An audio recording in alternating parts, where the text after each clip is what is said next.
ಬೇಯಿಸಿರೋದಾ? ಬೇಯಿಸಿರೋ ಹಸಿಮೆಣಸಿನ್ಕಾಯಿ, ಬೆಳ್ಳುಳ್ಳಿ ಮತ್ತು ಇನ್ನೇನು ಹಾಕೋದು? ಟೊಮೊಟೊ, ಹುಣಸೆ ಹಣ್ಣು. ಹಾಕೋ. ಮಿಕ್ಸಿ ನಿಮ್ಮ ಮಿಕ್ಸಿ ಅಲ್ವಲ್ಲ, ಹಂಗೆ ಕೊಟ್ರ ಕಿತ್ಕೊಬಿಡಕ್ಕೆ ಮುಚ್ಚಲ ಬಿಸಿದು ಹಾಕಿರಿ. ಬಿಸಿನೇ ಐತಲ್ಲಮ್ಮಿ. ಹುಣಸೆ ಹಣ್ಣು ಕಿವುಚ್ಬಿಟ್ಬಿಡು. ಹುಣಸೆ ಹಣ್ಣು ಹಾಕಿದಾಯ್ತು ಬಿಡು ಮಗ. ಹಾಕ್ಬಿಟ್ಟ ನೀರು ಮಡಿಕೊಂಡಿದ್ದೀಯಲ್ಲ, ಮತ್ತೆ ಆ ಹುಣಸೆ ಹಣ್ಣು ನೀರು ಅದಕ್ಕೆ ಹಾಕಿ ರುಬ್ಬಕ್ಕೆ. ಅದೇ ಹುಣಸೆ ಹಣ್ಣು ಹಂಗೆ ಹಾಕಿಬಿಟ್ರೆ ಸಿಗುತ್ತೆ. ತಪ್ಪಕ್ಕೆ ಸಿಗಲ್ಲ, ರುಬ್ಬಿಗೆ ರುಬ್ಬಂಗಿಲ್ಲ. ಅದ ರುಬ್ಬಿ ಜಾರ್ ಕೊಡ್ತಾಳಲ್ಲ. ಅಯ್ಯೋ ಆಂಟಿ ಏನೋ ಇಟ್ಕೊಂಡು ಕೊಟ್ಲು ಹತ್ತಲ್ದಂಗೆ ಇತ್ತು. ಸೈಡ್ ಮಾಡ್ತೀವಿ ದೇವಿ ಆಂಟಿ. ನಮ್ಮ ಸಂಧಿ ನಮ್ಮೊಂದು ಕಾಯಿಲೆ ಐತೆ ಅಂತ ಹೆಸರಿಗೆ ಮಜ್ಜಿ ಸಂಧಿ ನಾವು ಕೊಯ್ಲು ಒಂದು ವಾಟ ನೀರು ತಗೊಂಡು ಕೈಲೇ ಬೆಳೆಯಲ್ವ ಅದು ರೂಢಿ ತಪ್ಪ ಆಯ್ತಲ್ಲ, ಕೈಲಿ ಬೆಳೆಯೋಕ್ಕೆ ಸುತ್ತ.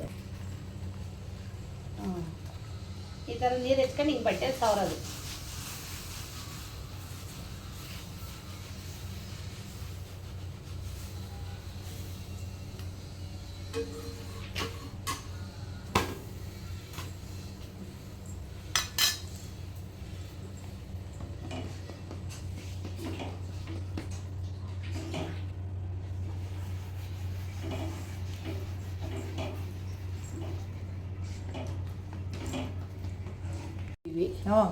ಎಣ್ಣೆ ಕಾಯ್ದೈತೆ, ಇವಾಗ ರುಬ್ಬಿರೋದು ಹಾಕ್ತಾ ಇದೀವಿ. ಹಾಕಿ ಈಗ ಎಣ್ಣೆ ಜಾಸ್ತಿ ಹಾಕಬೇಕು. ಖಾರ ಹೊಡಿಬೇಕು ಅಂದರೆ ಇದು ರೆಸಿಪಿ ಮಂಜು ರೆಸಿಪಿ ಅಂತ ಇದೆ ಹೆಸರು. ಮಂಜು ರೆಸಿಪಿ. ಮಂಜು ರೆಸಿಪಿ ಅಂತ. ಮಂಜು ಅಂದರೆ ಇವರು, ಮಂಜು ರೆಸಿಪಿ ಅಂದರೆ ಇದು. ಇವತ್ತು ನಾವು ಸುಮ್ಮನೆ ಅವ್ರಿಗೆ ಹೆಲ್ಪ್ ಮಾಡ್ತಾರದು. ಇದಕ್ಕೆ ನಾವು ಕಾರ್ಯಕರ್ತರಲ್ಲ. ನಿಮ್ದು ಯಾವುದು ರೆಸಿಪಿ? ದ್ರಾಕ್ಷಾಯಣಿ ರೆಸಿಪಿ. ಅನ್ನ ಮುದ್ದೆ. ಅನ್ನ ಮುದ್ದೆ. ಮುದ್ದೆ ಮುದ್ದೆ ಆಮೇಲೆ ಸಂಜೆಗೆ ರೊಟ್ಟಿ ತಿವ್ರಾಕ್ಲೆ ಉರಿತೈತಲ್ವ ಗ್ಯಾಸು? ಏನು ತಟ್ಟಬೇಕಾ? ದ್ರಾಕ್ಷಿಣಿ ರೆಸಿಪಿ ಅಂದರೆ ಈ ಥರ ಮಾಡಿರೋದ ಕಿತ್ತಾಕಿ ಹಾಳು ಮಾಡೋದು ಹಿಂಗೆ.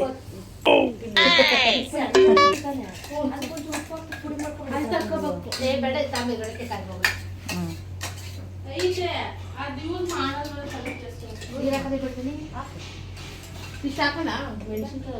ನೀರು ಹಾಕೊಂಬೋದಾ ಮಂಜು? ಖಾರಕ್ಕೆ ನೀರು ಹಾಕ್ಬೋದಾ? ಎಣ್ಣೆ ಬಿಡೋವರೆಗೂ ಬೇಯಿಸೋದು ಅಷ್ಟೇ. ರುಚಿಗೆ ತಕ್ಕಷ್ಟು ಉಪ್ಪು, ಅಷ್ಟು ಪುಡಿ ತಾಂಬ್ರವ.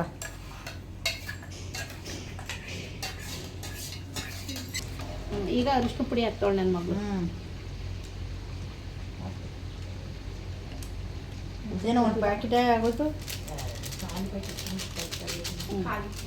ಓಕೆನಾ? ಓಕೆ. ಅರಿಶಿನ ಗೊತ್ತಾಗ್ಲಿ ಅಂತ ಪಾಕೆಟಲ್ಲಿ ಹಾಕಿದ್ದೀವಿ. ಬೇಜಾರು ಮಾಡ್ಕೋಬೇಡಿ, ನೀವು ಎಲ್ಲ ಪಾಕೆಟಲ್ಲಿ ಹಾಕ್ಬೇಡಿ, ಸ್ಪೂನಲ್ಲಿ ಹಾಕೊಳ್ಳಿ.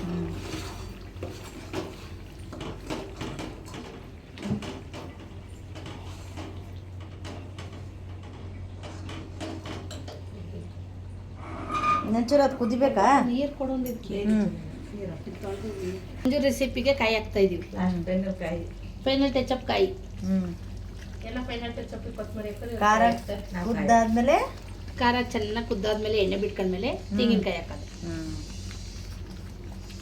ಒಂದು ಕಡೆ ರೊಟ್ಟಿ, ಒಂದು ಕಡೆ ಗುಡ್ಗಾರ.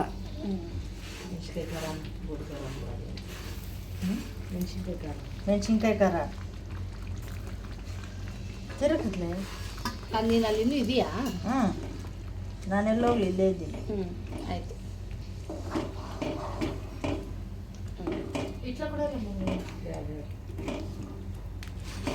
ತೋರ್ಸ್ ಮ್ಯಾಕೊಂಚ ಸ್ಪೂನಲ್ಲಿ. ಓಕೆ. ತಿಂತಾ ಇರೋದೇನಾ? ಇದೇ ನಮ್ದು ಅಡುಗೆ ಮನೆ ಅನ್ಕೋಬೇಡ್ರಿ, ನಾವು ರೊಟ್ಟಿ ಮಾಡಕ್ಕೆ ಕೇಳಿ ಕೂತ್ಕೊಂಡಿದ್ವಿ. ಅಡುಗೆ ಮನೆ ಅಂತ ಯಾರು ಅಂದ್ಕೊಂತಾರಲ್ಲ? ಅದು ಅಡುಗೆ,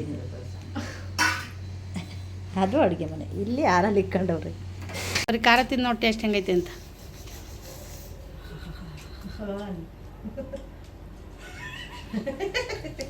ಚೆನ್ನಾಗೈತಾ? ಖಾರ ಸ್ವಲ್ಪ ಮೊಸರು ಚಟ್ನಿನ ಮಿಕ್ಸ್ ಮಾಡ್ಕ, ಎರಡು ಮಿಕ್ಸ್ ಮಾಡ್ಕೊ ಒಟ್ಟಿಗೆ ಹಂಗೆ ಕಲಸಿ.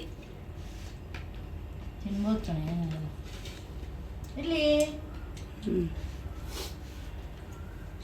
ಥ್ಯಾಂಕ್ಸ್ ಕಣೆ ಮಂಜು ದೋಸೆ. ಥ್ಯಾಂಕ್ಸ್ ಹೇಳಿ ಮಂಜು. ನಾನೇ ಬರ್ರಿ ನೀವು ತಿನ್ರಿ. ತೊಟ್ಟಿ ಕಿತ್ತೈತಿ. ತೊಟ್ಟಿ ತೊಟ್ಟಿ ತೊಟ್ಟಿ ಹಚ್ಕೊಳ್ಳೋಣ, ತಿನ್ನತ್ತು. ಹೆಚ್ಚಾಗಿ ಹಚ್ಕೊಳ್ಳೋಣ. ಹ್ಞೂ ಖಾರ ಆಯ್ತಿಲ್ವಾ?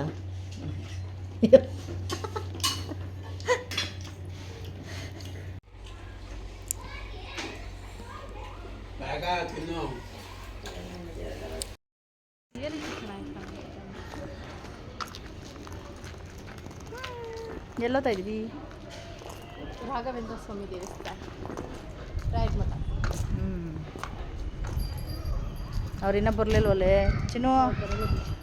ಬಾರ ಮಂಜು, ಕೂತ್ಕೊಳ್ರಿ.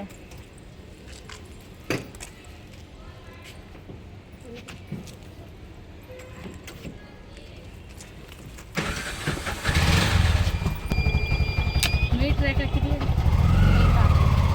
ಮೀಟ್ರ್ ಹಾಕ್ರಿ, ಮೀಟ್ರ್ ಎಷ್ಟು ಬಾಡಿಗೆ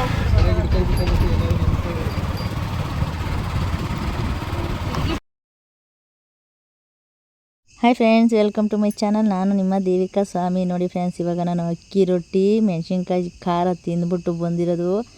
ಆ ಖಾರ ನಮ್ಮ ದಾಕ್ಷಾಣಿಯವರು ಮಂಜೋರು ಎಲ್ಲ ಹೆಂಗೆ ತಿಂತಾರೋ ನನಗಂತೂ ಗೊತ್ತಿಲ್ಲ. ನನಗೆ ಹಾಕಿ ಕೊಟ್ಟರು. ಒಂದು ರೊಟ್ಟಿ ತಿನ್ನೋ ಅಷ್ಟರಲ್ಲಿ ಸುಸ್ತೆದ್ದೋದೆ. ಈತಾಗ ನಗೋಕ್ಕೂ ಆಗದಿರ, ಅಳೋಕ್ಕೂ ಆಗದಿರ, ತಿನ್ನೋಕ್ಕೂ ಆಗದಿರ ನನ್ನ ಪಾಡಿ ಯಾಕೆ ಹೇಳ್ತೀರಾ?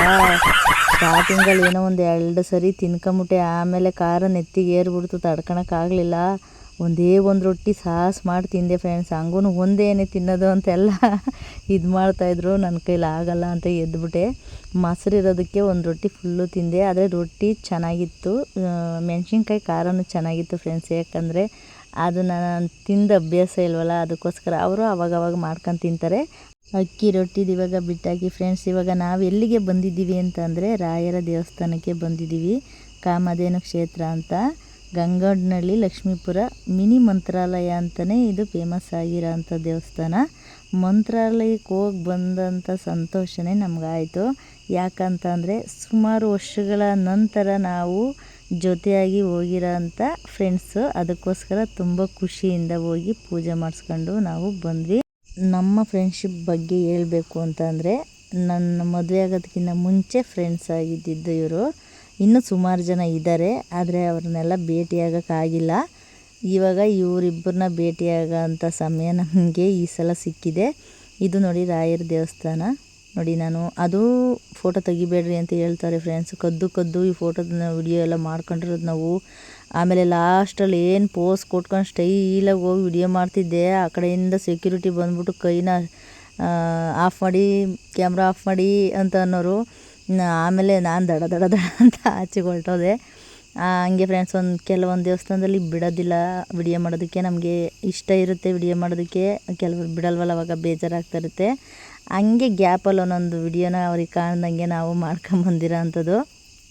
ಆವಾಗೆಲ್ಲ ಈ ಥರ ಮೊಬೈಲ್ ಇದ್ದು ಈ ಥರ ಎಲ್ಲ ಇದ್ದಿದ್ದರೆ ಚೆನ್ನಾಗಿರ್ತಿತ್ತು. ಆವಾಗ ನಮಗೆ ಮೊಬೈಲು ಇರಲಿಲ್ಲ, ಏನೂ ಇರಲಿಲ್ಲ ಫ್ರೆಂಡ್ಸ್. ಏನು ಗೊತ್ತಾ, ಕೆಲಸ ಮನೆ ಗಾರ್ಮೆಂಟ್ಸು ಮನೆ, ಇಷ್ಟರಲ್ಲೇ ನಾವು ಇದ್ದಿದ್ದು. ಆವಾಗ ಫ್ರೆಂಡ್ಶಿಪ್ಗೆ ಜಾಸ್ತಿ ನಾವು ಕ್ಲೋಸ್ ಆಗಿರೋವಿ. ಮನುಷ್ಯನಿಗೆ ಜಾಸ್ತಿ ಕ್ಲೋಸ್ ಆಗಿ ಮಾತಾಡೋದು, ಕಷ್ಟ ಸುಖ ಹಂಚ್ಕೊಳ್ಳೋದು ಎಲ್ಲ ಮಾಡಿವಿ. ಇವಾಗ ಏನು ಈ ಇಂಟರ್ನೆಟ್ ಬಂತಲ್ಲ, ಇವಾಗ ಸ್ವಲ್ಪ ಈಗ ಈ ಫ್ರೆಂಡ್ಶಿಪ್ ಆಗಲಿ, ಸಂಬಂಧಿಕರಾಗಲಿ, ಇವೆಲ್ಲ ಸ್ವಲ್ಪ ಸ್ಲೋ ಆಗೈತೆ. ಆವಾಗ ಆ ಥರ ಇರಲಿಲ್ವಲ್ಲ. ಎಲ್ಲರೂ ನಾವು ಒಟ್ಟಿಗೆ ಫ್ರೆಂಡ್ಸು ಊಟ ಮಾಡೋದಾಗಲಿ, ಕೆಲಸ ಮಾಡೋದಾಗಲಿ, ಕೆಲಸದವೇನಾರು ಪ್ರಾಬ್ಲಮ್ ಆಗೋದಾಗಲಿ, ಆವಾಗ ಒಟ್ಟಿಗೆ ಸಾಲ್ವ್ ಮಾಡ್ಕೊಳ್ಳೋದಾಗಲಿ, ಅವಾಗೆಲ್ಲ ಖುಷಿ ಇರೋದು. ನೋಡಿ ಫ್ರೆಂಡ್ಸ್, ಇವಾಗ ಇದು ರಾಯರ ದೇವಸ್ಥಾನಕ್ಕೆ ನಾವು ಬಂದ್ವಿ ಅಂದರೆ ಈ ಅಕ್ಷತೆ ಕಾಳು ಇಲ್ಲ ಅಂದರೆ ಅದು ರಾಯರ ದೇವಸ್ಥಾನ ಅನ್ನಿಸ್ಕೊಳ್ಳಲ್ಲ ಅಲ್ವಾ. ಅದು ರಾಯರು ಅಂದರೆ ಅಕ್ಷತೆ ಇರಲೇಬೇಕು. ನಮ್ಮ ದಾಕ್ಷಾಯಣಿರು ಒಂದು ಸ್ವಲ್ಪ ಜಾಸ್ತಿ ಕೊಡಿ ಅಂತ ಹೇಳಿ ಎಕ್ಸ್ಟ್ರಾ ಇಸ್ಕೊಂಡಿದ್ದಾರೆ. ನೋಡಿ ಫ್ರೆಂಡ್ಸ್, ಇವಾಗ ಇಲ್ಲೇ ಮಾಡ್ತಾಯಿರ್ತೀನಿ ಅನ್ಕೋತೀನಿ. ಅವ್ರು ಬಂದ್ಬಿಟ್ಟು ಸ್ಟಾಪ್ ಅಂತವ್ರೆ. ಅವರು ಹಿಂದಿಯವರು ಅನಿಸುತ್ತೆ. ನಾನು ದೌಡ ಅಲ್ಲಿಂದ ನನ್ನ ಲೈಫಲ್ಲಿ ರಾಯರ ದೇವಸ್ಥಾನಕ್ಕೆ ಹೋಗಿದ್ದು ಅಂದರೆ ಇದೇ ಮೊದಲ ಸಲ ಅಂತಲೇ ಹೇಳ್ಬೋದು. ಯಾಕಂತಂದರೆ ನಾನು ರಾಯರ ದೇವಸ್ಥಾನಕ್ಕೆ ಹೋಗಿಲ್ಲ, ಸಾಯಿಬಾಬನ ದೇವಸ್ಥಾನಕ್ಕೆ ಜಾಸ್ತಿ ಹೋಗಿರೋದು. ರಾಯರನ್ನ ಯಾವ ಥರ ಪೂಜಿಸ್ಬೇಕು, ಯಾವ ಥರ ಆರಾಧಿಸ್ಬೇಕು ನನಗೊಂಚೂರು ಗೊತ್ತಿಲ್ಲ ಫ್ರೆಂಡ್ಸ್. ಯಾವುದಾದ್ರೂ ಏನಾದರೂ ನಾನು ತಪ್ಪು ಹೇಳಿದರೆ ಕ್ಷಮೆ ಇರಲಿ ಅಂತ ಕೇಳ್ಕೊತೀನಿ. ನೋಡಿ ಈಚೆಗಡೆ ನಾವು ಬಂದ್ವಿ, ಒಂದು ಫೋಟೋ ತೊಗೊಳ್ಳೋಣ 3 ಜನನು ಅಂತ ಹೇಳಿ. ನನಗೆ ಅಲ್ಲೂ ಭಯ ಆಗ್ತಾಯಿತ್ತು, ಎಲ್ಲಿ ಸೆಕ್ಯೂರಿಟಿ ಬಂದ್ಬಿಟ್ಟು ಇದು ಮಾಡಿಬಿಡ್ತಾರೋ ಅಂದ್ಬಿಟ್ಟು. ಆಮೇಲೆ ನಾನು ವಾಯ್ಸು ಏನಕ್ಕೆ ಕಟ್ ಮಾಡಿದ್ದೀನಿ ಅಂತ ಅಂದರೆ ಅಲ್ಲಿ ಸಾಂಗ್ ಹಾಕಿದಾರಲ್ಲ ಫ್ರೆಂಡ್ಸು, ದೇವ್ರ ಸಾಂಗು, ಕಾಫಿ ರೈಟ್ ಬಂದ್ಬಿಡುತ್ತಲ್ಲ ಯೂಟ್ಯೂಬ್ಗೆ, ಅದಕ್ಕೋಸ್ಕರ ನಾನು ಮ್ಯೂಟ್ ಮಾಡಿ ಬ್ಯಾಕ್ಗ್ರೌಂಡ್ ವಾಯ್ಸ್ ಕೊಡ್ತಾ ಇರೋದು. ನನಗೆ ಆ ಮಾತಾಡ್ಕೊಂಡು ವಿಡಿಯೋ ಮಾಡ್ಕೊಂಡು ಬರುವಾಗ ನನಗೆ ಗೊತ್ತೇ ಆಗಲಿಲ್ಲ. ಅಲ್ಲೇ ರಾಯರ ದೇವಸ್ಥಾನದ ಪಕ್ಕದಲ್ಲೇ ನಮ್ಮ ಬಾಸ್ ಇದ್ದರು. ಬಂದ್ಬಿಟ್ಟು ನಾನು ನಿಜವಾಗ್ಲೂ ನನಗೆ ಸಖತ್ತು ಇಷ್ಟ ಅಂದರೆ ಸಾಯಿಬಾಬಾ ಫ್ರೆಂಡ್ಸ್. ನಿಜವಾಗ್ಲೂ ಅಲ್ಲೇ ಪೂಜೆ ಎಲ್ಲ ಮುಗಿಸ್ಕೊಂಡಾಗಿ ಈಚೆಗೆ ಬಂದಮೇಲೆ ನಮಗೆ ಪ್ರಸಾದ ಕೊಟ್ಟರು. ಅವಾಗ ಹೊಟ್ಟೆ ಹಸಿತಾ ಇತ್ತು. ನಮ್ಮ ದಾಕ್ಷಾಯಣಿ ನೋಡಿ ಏನಂತ ಹೇಳ್ತಾವಳೆ ಅಂತ ಅಂದರೆ, ವಿಡಿಯೋ ಮಾಡಿ ಪ್ರಸಾದ ಕೊಟ್ಟಿರೋದು ವಿಡಿಯೋ ಮಾಡ್ದ ಅಂತ ಕೇಳಿದ್ಲು. ಇಲ್ಲ ಅಂದೆ. ಇಂಥವೆಲ್ಲ ಮಾಡಬೇಡ್ರಿ ನೀವು, ಬೇರೆದೆಲ್ಲ ಮಾಡಿರಿ ಅಂತ ಬೈತಾವಳೆ. ಅವಳು ಬೈಯೋದೇ ಒಂಥರ ಚಂದ ಫ್ರೆಂಡ್ಸ್ ನನಗೆ. ಅವಳು ಬೈತಾ ಇರಬೇಕು, ನಾನು ಕೇಳಿಸ್ಕೊತಾ ಇರಬೇಕು. ನಮ್ಮ ಫ್ರೆಂಡ್ಶಿಪ್ ಬಗ್ಗೆ ಹೇಳಬೇಕು ಅಂದರೆ ಇನ್ನೂ ತುಂಬ ಇದೆ ಫ್ರೆಂಡ್ಸ್. ಇದು ಹೊರಗಡೆ ಸಾಯಿಬಾಬಾ ಟೆಂಪಲಿಂದ ಹೊರಗಡೆ. ಆಮೇಲೆ ನಮ್ಮ ಅಣ್ಣವರು ಫಸ್ಟು ಮಾದಕ್ನಳ್ಳಿಗೆ ಹೋದ್ವಿ. ಅಲ್ಲಿ ಬಸ್ಸು ಸ್ಟಾಪ್ ಕೊಡೋಲ್ಲ ಅಂತ ಗೊತ್ತಾಯಿತು. ಅಲ್ಲೆಲ್ಲ ಕಂಬಿಗಳು ಹಾಕ್ಬಿಟ್ಟಿದ್ರು. ಆಮೇಲೆ ಜಾಲಹಳ್ಳಿಗೆ ಹೋಗೋಣ ಅಂದ್ಬಿಟ್ಟು ಹೊರಟ್ವಿ. ಈ ಸಾಯಂಕಾಲ ಕೆಲಸ ಬಿಡ್ತಾರಲ್ಲ, ನನಗೆ ಹಳೆದೆಲ್ಲ ನೆನಪಿಗೆ ಬಂದ್ಬಿಡ್ತು. ಅಪ್ಪ ಈ ಬೆಂಗಳೂರು ಜಂಜಾಟ ನನಗೆ ಬೇಡವೇ ಬೇಡಪ್ಪ ಸ್ವಾಮಿ ಅನ್ನಿಸ್ಬಿಡ್ತು ಫ್ರೆಂಡ್ಸ್. ನಿಜವಾಗ್ಲೂ ಆ ಜನ, ಆ ಗಾಡಿಗಳು, ಆ ಕೆಲಸಕ್ಕೆ ಹೋಗೋರು ಬರೋರು. ನಾವು ಹೋಗಿದ್ದು ಬಸ್ ಸ್ಟ್ಯಾಂಡ್ಗಳಿಗೆ ಜಾಲಹಳ್ಳಿಗೆ 6:15 6:45 ಏನೋ ಹೋದ ಫ್ರೆಂಡ್ಸ್. 8 ಗಂಟೆವರೆಗೂ ಬಸ್ಸೇ ಬರಲಿಲ್ಲ. ಕಾದು ಸಾಕಾಗಿ ಟೈಮ್ ಪಾಸ್ಗೆ ಒಂದೆರಡು ಕಡಲೆಕಾಯಿ ತಗೊಂಡು ನಾವು ತಿಂತಾಯಿದ್ವಿ. ಯಾಕಂದರೆ ನಮಗೆ ಹೊಟ್ಟೆ ಅಷ್ಟು ಜಾಸ್ತಿಯಾಗಿ ಹೋಗ್ಬಿಟ್ಟಿತ್ತು. ಜಾಲಹಳ್ಳಿಲಿ ಹೊಸದುರ್ಗ ಬಸ್ಸು ಹೆಜ್ಜೆಗೂ ಬರೋವು. ಅದೇನೋ ನಮ್ಮನೆ ಬರೋ ಸರಿ ಇಲ್ಲಿಲ್ವೇನವತ್ತು. ಲಾಸ್ಟ್ ಬಸ್ 8 ಗಂಟೆಗೆ ಬಂತು. ಅದಕ್ಕೆ ಹತ್ಕೊಂಡು ನಾನು ಊರ ಕಡೆ ಹೊರಟೆ. ಈ ವಿಡಿಯೋ ನಿಮಗೆ ಸ್ವಲ್ಪನಾದರೂ ಇಷ್ಟ ಆಗಿದರೆ ನನ್ನ ಸಬ್ಸ್ಕ್ರೈಬ್ ಮಾಡ್ಕೊಂಡು ಸಪೋರ್ಟ್ ಮಾಡಿ ಫ್ರೆಂಡ್ಸ್. ನೆಕ್ಸ್ಟ್ ವ್ಲಾಗಲ್ಲಿ ಸಿಗೋಣ. Thank you.